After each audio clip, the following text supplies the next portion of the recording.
Şimdi aralaştırıp anla ilacı olsa. Ben ya ket taraf soğuk bir an ötü gitken mi yapalım ben? Kan görün. Adın hayırlı baskan. Açın. Araştırmayın. Kalasan aralaştır kalasan. Ya bekle bir aralaştırıp vereyim. Yok. Uşat durun indiz. Yaç beres mi risk et? Açmayın. Başka şey yapasa da okşaymayın. Ama ben bunda şirket kesip veren yeri var.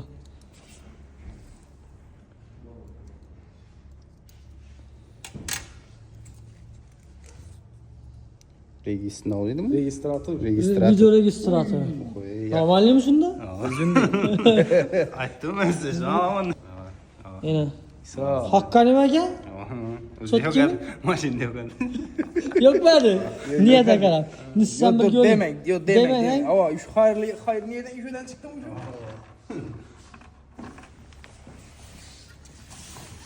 Kan. Start stop çıkmaz mı ki? Start ulur hakkından sonra kaldığınız sonra. Yok baş şu gerek kaladı dik bağıydı.